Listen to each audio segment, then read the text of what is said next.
এই উল্লাস আনন্দের, এই উল্লাস বহু প্রতীক্ষিত। যে বার্তার অপেক্ষায় ছিলেন ফিলিস্তিনিরা, অবশেষে সেই বার্তা এসেছে। যুদ্ধবিরতির ঘোষণা আসার পর এভাবেই উচ্ছ্বাস প্রকাশ করে গাজাবাসী। এটি একটি ঐতিহাসিক মুহূর্ত। দীর্ঘ 2 বছর ধরে ফিলিস্তিনের মানুষের ওপর চলা নির্মম অত্যাচার আর গণহত্যার পর প্রতীক্ষিত যুদ্ধবিরতির খবর এলো। যুদ্ধবিরতি, রক্তপাত ও হত্যাকাণ্ডের অবসান হলো অবশেষে। মহান আল্লাহকে ধন্যবাদ জানাচ্ছি। যুদ্ধবিরতির খবরে আজ আমি একা না, সমগ্র গাজা উপত্যকা, আরব তথা বিশ্বের সব মানুষ খুশি। যারা আমাদের পাশে ছিলেন তাদের সবাইকে ধন্যবাদ এবং ভালোবাসা জানাচ্ছি।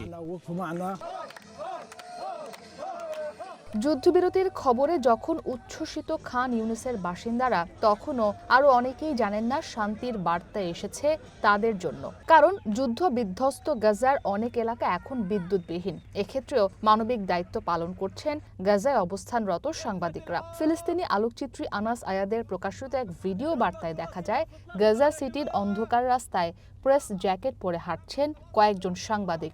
মাইকে জানাচ্ছেন যুদ্ধবিরতির সংবাদ। এদিকে যুদ্ধবিরতির খবরে উচ্ছ্বসিত ইসরায়েলিরাও। প্রথম ধাপে ইসরায়েলি জিম্মিদের মুক্তির খবরে উল্লাস করছেন স্বজনরা। প্রিয়জন, বন্ধু, সন্তানকে দীর্ঘ প্রতীক্ষার পর কাছে পেতে যাচ্ছেন ইসরায়েলিরা। আনন্দে আত্মহারা হলেও আমেরিকার প্রেসিডেন্ট ডোনাল্ড ট্রাম্পকে ধন্যবাদ দিতে ভুলেননি তারা। ইসরায়েল ও হামাসকে যুদ্ধবিরতিতে রাজি করানোয় ট্রাম্পের প্রতি কৃতজ্ঞতা প্রকাশ করেন জিম্মিদের পরিবারের সদস্যরা।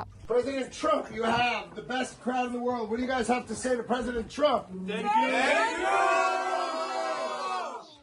Thank you. You did it! You did it! Thank you!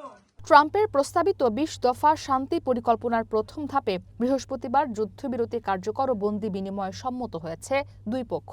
যুদ্ধবিরতির 72 ঘণ্টার মধ্যে জীবিত বন্দীদের মুক্তি দেওয়ার কথা জানিয়েছে হামাস। তবে মৃত বন্দীদের মরদেহ উদ্ধার করতে আরও সময় লাগবে। সেই সাথে ইসরায়েল যেন চুক্তি বাস্তবায়ন করে, মধ্যস্থতাকারী দেশগুলোকে তা নিশ্চিতের আহ্বানও জানিয়েছে হামাস।